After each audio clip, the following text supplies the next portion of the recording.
Mengenal filosofi Stoicism, cara menciptakan kebahagiaan dalam hidup. Jika berbicara tentang kebahagiaan, hal ini erat kaitannya dengan fokus kita terhadap hal yang tidak bisa atau tidak bisa kita kendalikan.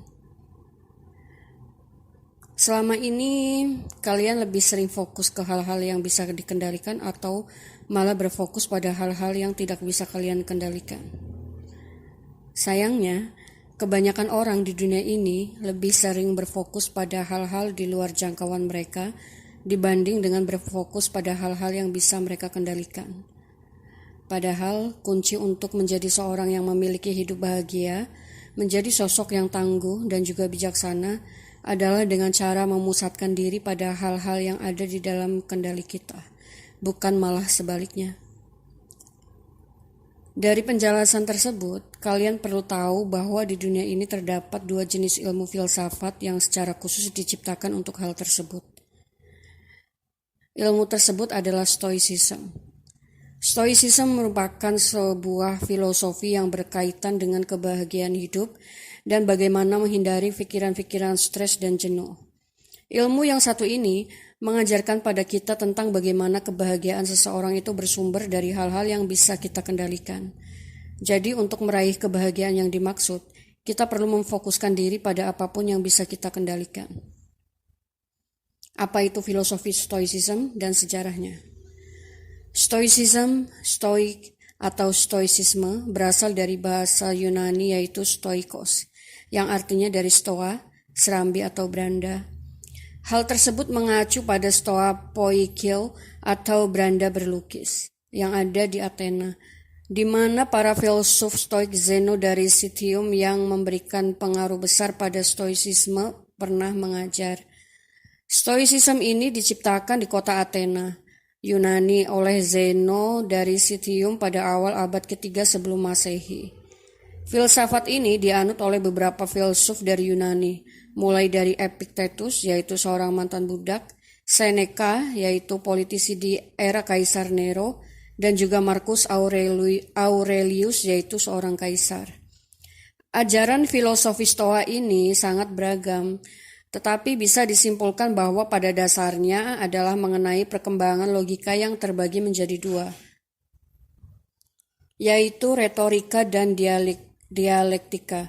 Selain itu, filosofi ini juga membahas mengenai perkembangan fisika dan juga etika yang membuat teologi dan politik. Adapun pandangan mencolok terkait etika adalah tentang bagaimana manusia memilih sikap hidup dengan menekankan apatheia, yaitu hidup pasrah dan tawakal dengan menerima semua keadaan yang ada di dunia. Sikap tersebut adalah cerminan dari kemampuan nalar manusia dan juga kemampuan tertinggi dari semua aspek hidup. Di dalam filosofi Stoicism, semua hal yang terjadi dalam hidup manusia itu bersifat netral. Tidak ada yang berperan positif atau negatif. Tidak ada hal buruk atau baik. Hal yang bisa menjadikan hal-hal tersebut menjadi positif atau negatif, baik atau buruk adalah interpretasi kita terhadap hal itu. Para filsuf stoik menganggap kebahagiaan itu bukan untuk dikejar. Mereka lebih fokus pada cara bagaimana dapat mengurangi emosi negatif, mulai dari marah, sedih, stres, dan juga galau. Dengan memperbaiki nalar tersebut, maka kita akan lebih mampu mengendalikan perilaku kita dalam menghadapi emosi tersebut. Ketakutan kita untuk menghadapi situasi yang tidak kita diharapkan sebenarnya lebih besar dibandingkan dengan akibat yang akan muncul dari peristiwa tersebut.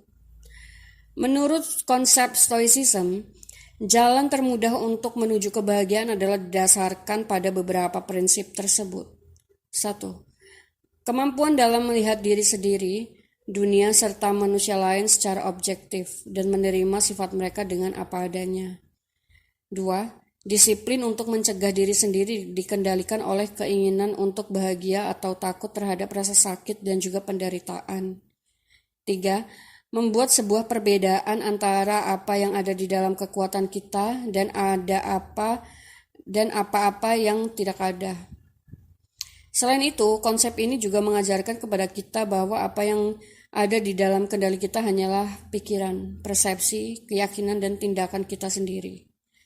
Stoicism mengungkapkan bahwa kebijakan atau kebijaksanaan merupakan sebuah kebahagiaan dan penilaian yang harus didasarkan pada perilaku, bukan kata-kata. Di mana kita tidak bisa mengendalikan apapun yang terjadi jika itu berasal dari luar diri kita atau bersifat eksternal. Kita hanya bisa mengendalikan diri kita dan bagaimana cara kita merespon hal-hal yang terjadi di sekitar kita.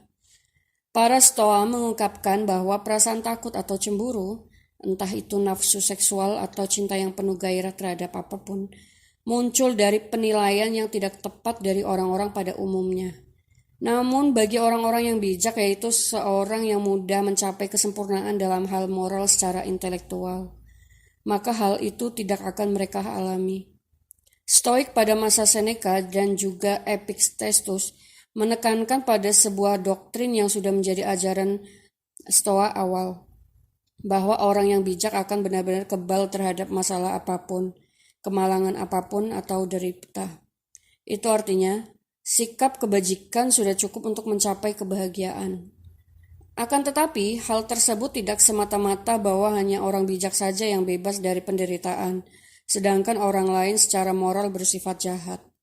Filosofi ini tidak peduli dengan teori dunia yang rumit. Cara tersebut hanya ingin membantu kita dalam mengatasi emosi yang merusak dan bagaimana cara bertindak yang benar. Kehilangan orang yang dicintai sekaligus kehilangan pekerjaan dalam waktu berdekatan misalnya, sungguh membuat down. Sulit membayangkan cara agar bisa bahagia kembali dalam kondisi seperti itu. Pengalaman ini juga dirasakan oleh Mark and Angel Chernoff, pasangan suami istri sekaligus pakar perkembangan pribadi. Namun mereka berhasil mengubah pola pikir dan kebiasaan sehingga bisa bangkit kembali dari keterpurukan. Melalui buku ini, mereka berbagi ceritanya bahwa dalam meraih kebahagiaan itu diperlukan usaha. Cara membentuk pola pikir Stoicism. Bagi kalian yang sudah memiliki kebiasaan buruk menunda-nunda pekerjaan atau tugas, bahkan tidak tahu lagi cara menghilangkan kebiasaan tersebut, kali ini aku akan memberikan beberapa cara agar kalian bisa membentuk pola pikir Stoicism dan mengubah kebiasaan lama menjadi kebiasaan baru yang lebih baik lagi. Berikut adalah cara membentuk pola pikir Stoicism. 1. Bedakan antara hal yang bisa diubah dan tidak. Sebuah praktik penting yang ada di dalam filosofi Stoicism adalah tentang bagaimana membeda-bedakan hal-hal apa saja yang bisa diubah dan hal apa saja yang tidak bisa kita ubah. Apa yang kita upaya dan apa yang kita tidak upaya. Contoh, hal-hal yang kita punya adalah tinggi badan, warna kulit, bentuk tubuh, cuaca, dan tanah kelahiran. Contoh hal yang tidak kita punya yaitu jadwal transportasi umum yang bisa saja tiba-tiba berubah jadwalnya. Tidak peduli seberapa keras usaha kita tidak akan pernah bisa memaksa orang lain untuk menyukai kita. Dibanding memikirkan hal-hal yang tidak dapat kita capai, lebih baik kita bersyukur terhadap apa yang sudah kita punya dan kita genggam saat ini. 2. Biasakan diri menyusun jurnal. Apabila kalian ingin memulai hidup dengan menerapkan prinsip Stoicism, maka kalian perlu membiasakan diri untuk menulis sebuah jurnal harian. Dalam filosofi Yunani kuno, kebiasaan menulis jurnal tidak seperti menulis buku harian loh. Jurnal harian ini adalah filosofi yang nantinya akan mempersiapkan kalian untuk menghadapi hari-hari di masa depan. Dengan berbekal jurnal harian ini, kita bisa bercermin pada kejadian yang ada di masa lampau. Jurnal tersebut dapat kalian isi dengan kebijaksanaan dari guru, buku, teman, atau pengalaman pribadi. Dengan rutin menulis jurnal pribadi, bukan tidak mungkin kita akan mengenali diri kita sendiri. Sehingga di masa mendatang kita akan merasa lebih bahagia. 3. Persiapkan diri dan tetap sabar menghadapi segala masalah. Perlu diingat bahwa sejatinya hidup bukan hanya tentang hal-hal yang indah dan menyenangkan saja. Akan ada waktunya kita terpuruk, terjatuh, dan juga terluka. Hal itu merupakan bagian dari hidup. Hidup dengan menerapkan ilmu stoicism ini artinya kita harus siap dengan sebuah pandangan bahwa sejatinya hidup itu tidak selalu senang dan nyaman. Ada kemalangan dan kesedihan yang menyertai hidup kita. Oleh karena itu, berusahalah untuk mempersiapkan diri untuk menghadapi hari-hari yang kelam dan belajarlah untuk dapat berdamai dan menerima emosi-emosi negatif yang menghampiri, seperti rasa takut ataupun cemas. Biasakan diri sendiri untuk tetap tegar dan kuat untuk menghadapi beberapa senario terburuk. 4. Setiap hal buruk yang hadir merupakan sumber kebahagiaan baru. Hidup akan terasa lebih berat dan sulit apabila kita hanya berfokus pada permasalahan yang ada. Daripada hanya memikirkan keburukan yang datang, cobalah untuk memberikan sebuah kebaikan dan fokus kepada hal-hal yang baik juga. Misalnya dengan membantu seseorang yang sudah membuat kita sedih atau marah. Atau mungkin memberikan senyuman kepada orang-orang yang sengaja menyerobot antrian kita dan menyenggol kita dengan sengaja. Di dalam konsep stoicism, kebahagiaan merupakan sesuatu hal yang kita ciptakan sendiri. Jadi bukan hanya sekedar menunggu kebahagiaan datang. Jadi daripada kalian larut dalam kesedihan, lebih baik ayo kita ciptakan kebahagiaan diri kita sendiri dan tersenyumlah. 5. Ingatlah, kita hanya butiran kecil di alam semesta. Inti konsep stoicism sebenarnya sangat sederhana. Kita hanya perlu sadar bahwa sebenarnya kita adalah makhluk yang sangat kecil di muka alam semesta ini. Begitu juga hal yang kita hadapi, mulai dari kesedihan, rintangan, dan hal-hal negatif lainnya. Itu semua hanyalah butiran debu. Perlu kalian ingat juga bahwa semua pencapaian dalam hidup bisa saja bersifat sementara. Kalian bisa saja sekejap memilikinya dan sekejap pula kehilangan hal tersebut. Jadi, mengapa kita tidak mengganti semua hal buruk yang hadir dengan hal-hal yang baik saja? Filosofi hidup bahagia adalah resep kebahagiaan yang menarik dan aplikatif untuk manusia modern saat ini. Bukan sebagai penulisnya seorang filsuf, ilmuwan, dan pakar matematika kelas dunia. Akan tetapi juga karena isi buku ini datang dari sudut pandang yang masuk akal serta faktual. Ini salah satu karya penting Russell yang mengantarkan kita selangkah demi selangkah menjadi manusia yang lebih bahagia. Konsep hidup filosofi stoicism. Di dalam filosofi stoicism, kita diminta untuk bertanggung jawab atas cara pandang kita terhadap sesuatu. Konsep tersebut menganggap bahwa salah satu penyebab dari penderitaan yang kita alami adalah karena diri kita sendiri. Kitalah yang sebenarnya bisa menentukan penderitaan ataupun kebahagiaan yang ingin kita rasakan. Selain itu, di dalam konsep stoicism, kita juga diharuskan untuk menarik garis pembeda antara hal-hal yang bisa kita kendalikan dan hal-hal yang tidak bisa kita kendalikan. Banyak orang yang akhirnya tidak bahagia dan sedih karena mereka mencoba mengendalikan hal-hal yang tidak bisa mereka kendalikan. Hal tersebut tentu akan membuat mereka merasa tidak berdaya, kesal, dan merasa tidak berguna. Jadi, filosofi stoicism sebenarnya berfokus pada hal-hal yang bisa kita kendalikan dan menyadari bahwa memang ada beberapa hal yang tidak bisa kita kendalikan. Saat kita berfokus pada apa yang kita kendalikan, maka kita merasa berguna, efektif, dan bisa memecahkan sebuah masalah dengan mudah. Bahagia itu mudah, menyenangkan, dan tentu bisa dipelajari. Bukan dengan teori-teori atau duduk di sebuah seminar, tapi dengan dipraktikkan. Cara menjalani filosofi stoicism di kehidupan sehari-hari. 1. Kendalikan bagaimana cara kita berpikir.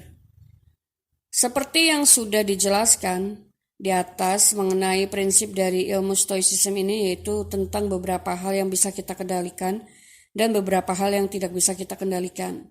Kemudian ada banyak ketidakbahagiaan yang disebabkan oleh pemikiran di mana kita menganggap bahwa kita bisa mengendalikan hal-hal yang sebenarnya tidak bisa dikendalikan. Lalu apa saja yang bisa kita kendalikan? Epictetus mengungkapkan bahwa kita dapat mengontrol apa yang terjadi pada diri kita sendiri. Ketika orang lain melakukan hal buruk terhadap kita, itu adalah hal yang tidak bisa kita kendalikan. Namun, kita bisa mengendalikan emosi dari dalam diri kita dalam menghadapi perlakuan tersebut. Itu artinya yang bisa kita kendalikan adalah diri kita sendiri, bukan orang lain. Hal tersebut menyadarkan kita pada prinsip dasar dari Epictetus, yaitu bukan hal-hal yang membuat kita marah, namun ini adalah tentang bagaimana cara berpikir kita tentang berbagai hal yang terjadi pada diri kita. Apabila kita berpikir akan ada suatu hal yang buruk yang terjadi pada diri kita, maka kemungkinan besar kita akan dilanda rasa takut, cemas, dan sedih. Begitu pula ketika kita menilai bahwa suatu hal yang sangat buruk sudah terjadi pada diri kita, maka kita akan merasa kesal, marah, dan sedih. Konsep Stoicism mengajarkan bahwa semua rasa emosi yang kita rasakan merupakan hasil dari penilaian kita terhadap sesuatu. Hal yang ada di dalam diri sebenarnya bersifat netral. Sebab, apa yang mungkin terlihat mengerikan bagi kita mungkin saja terlihat sepele bagi orang lain, dan begitu pun sebaliknya. Paradoks Stoicisme seperti yang dirumuskan oleh Epictetus mengungkapkan bahwa kita hampir tidak punya kendali atas apapun. Tetapi pada saat yang bersamaan, kita mempunyai kendali penuh yang potensial untuk kebahagiaan kita. 2. Melatih pikiran. Salah satu tokoh Stoicism, yaitu Seneca, merekomendasikan kita untuk menulis hal-hal yang kita rasakan pada saat kita merasa kesal pada sesuatu yang bersifat sepele atau bertindak dengan rasa emosi kepada seseorang yang mungkin saja kita tidak pantas kita marahi. Dengan menuliskan semua itu, kita akan mempunyai harapan berpikir untuk tidak melakukannya lagi di kemudian hari. Oh ya, ini yang aku lakukan ketika aku berpikir bagaimana cara menghadapi anakku sendiri.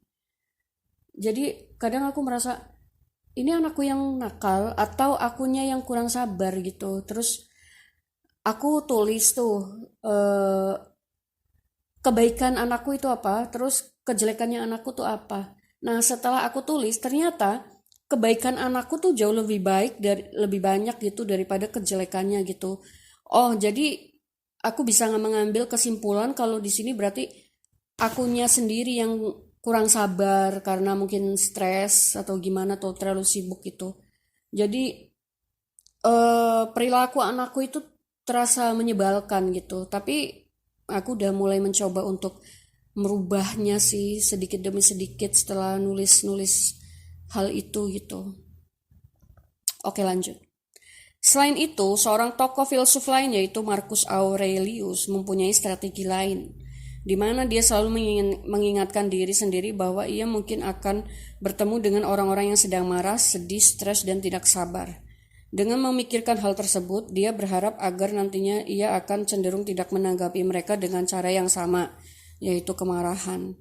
Namun ia merefleksikan sebuah fakta bahwa tidak ada orang di dunia ini yang melakukan hal buruk di atas dengan sengaja.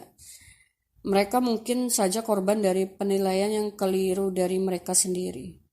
Dari sini kita bisa menyimpulkan bahwa tidak ada yang memilih untuk tidak bahagia, stres, marah ataupun sedih.